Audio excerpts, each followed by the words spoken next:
നമസ്കാരം. പാചകത്തിലേക്ക് എല്ലാവർക്കും സ്വാഗതം. ഇത് നമ്മൾ നല്ലൊരു ഐസ്ക്രീമാണ് ഉണ്ടാക്കുന്നത്. സിമ്പിളായിട്ട് തയ്യാറാക്കാവുന്ന നല്ല ടേസ്റ്റി ആയിട്ടുള്ള ഒരു ഐസ്ക്രീം. കുട്ടികൾക്കൊക്കെ തീർച്ചയായിട്ടും ഇത് ഇഷ്ടമാവും. ഞാനിവിടെ 1/2 ലിറ്റർ പാലാണ് എടുത്തിട്ടുള്ളത്, അതായത് 2 കപ്പ് പാല്. ഇത് നമുക്കൊരു സോസ് പാനിലേക്ക് ഒഴിക്കാം. മിൽമയുടെ 3.5% മിൽക്ക് ഫാറ്റുള്ള പാലാണ് ഉപയോഗിച്ചിട്ടുള്ളത്. ഇതാദ്യം നന്നായിട്ടൊന്ന് തിളപ്പിച്ചെടുക്കാം. ഇതേപോലെ നല്ല തിള വന്ന് തുടങ്ങിക്കഴിഞ്ഞാൽ ഫ്ലെയിം കുറച്ച് വയ്ക്കാം. എന്നിട്ട് വീണ്ടും കുറച്ച് നേരം കൂടി ചൂടാക്കി ഇത് അല്പം ഒന്ന് വറ്റിച്ചെടുക്കണം. നമ്മൾ ഐസ്ക്രീം തണുപ്പിക്കുമ്പോൾ അതിൽ ക്രിസ്റ്റൽ ഉണ്ടാകാതിരിക്കാൻ വേണ്ടിയിട്ടാണ് ഇതിലെ വെള്ളത്തിൻ്റെ അംശം ഇതുപോലെ നമ്മൾ വറ്റിച്ചെടുക്കുന്നത്. അപ്പം നമ്മളെടുത്ത 2 കപ്പ് പാലിൽ നിന്നും അത് വറ്റി 1.5 കപ്പ് ആവുന്നത് വരെ ഇതേപോലെ തിളപ്പിച്ചു കൊടുക്കുക. നന്നായിട്ട് ഇളക്കി കൊടുക്കണം, വടിയിൽ പിടിക്കാതിരിക്കാൻ. ഏകദേശം ഒരു 10 മിനിറ്റാണ് ഞാനിപ്പോൾ ഇവിടെ തിളപ്പിച്ചത്. ഇനി നമുക്ക് ഫ്ലെയിം ഓഫ് ചെയ്യാം. ഇനി ഇതിൽ നിന്നും ഒരു 1/4 കപ്പ് പാല് വേറൊരു പാത്രത്തിലേക്ക് എടുക്കാം.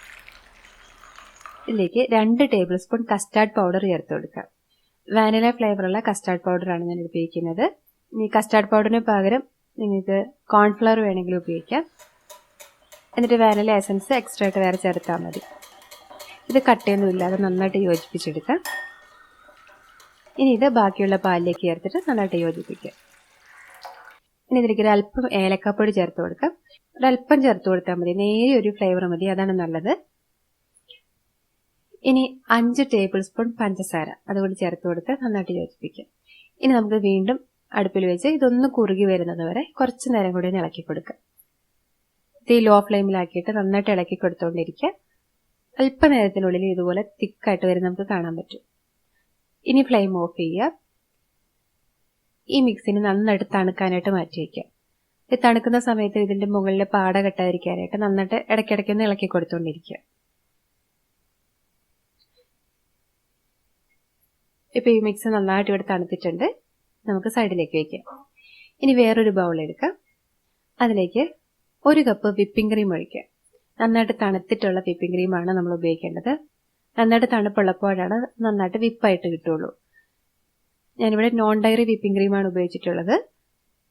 ഇത് ഒരു ഇലക്ട്രിക് ബീറ്ററോ അല്ലെങ്കിൽ ഒരു ഹാൻഡ് വിസ്കോ ഉപയോഗിച്ചിട്ട് അത് തിക്കായിട്ട് വന്ന് ഒരു സോഫ്റ്റ് പീക്ക് ആവുന്നത് വരെ നന്നായിട്ടൊന്ന് ബീറ്റ് ചെയ്ത് കൊടുക്കുക. ഈ ഒരു പാകമായി കഴിഞ്ഞാൽ ഇതിലേക്ക് ഈ തണുത്തിട്ടുള്ള കസ്റ്റാർഡ് മിക്സ് ചേർത്ത് കൊടുക്കുക. ഇനി ഇത് വീണ്ടും ഒന്നുകൂടി ബീറ്റ് ചെയ്ത് യോജിപ്പിച്ചെടുക്കുക.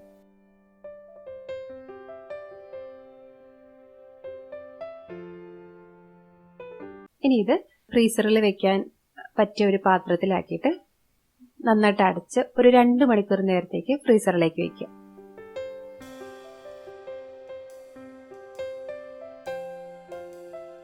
രണ്ട് മണിക്കൂർ കഴിയുമ്പോൾ അതൊന്ന് പുറത്തെടുത്തിട്ട് വീണ്ടും ഒരു തവണ കൂടി ബീറ്റ് ചെയ്ത് കൊടുക്കുക. ഇതിൽ ക്രിസ്റ്റൽ ഉണ്ടാകാതിരിക്കാൻ വേണ്ടി പിന്നെ ഐസ്ക്രീം ഒന്നുകൂടി ക്രീമി ആൻഡ് സ്മൂത്ത് ആയി കിട്ടാൻ വേണ്ടിയിട്ടാണ് നമ്മൾ രണ്ടാമത് ഇതുപോലെ ബീറ്റ് ചെയ്ത് കൊടുക്കുന്നത്. ഒരു 3-4 മിനിറ്റ് ഒന്ന് ബീറ്റ് ചെയ്യുക.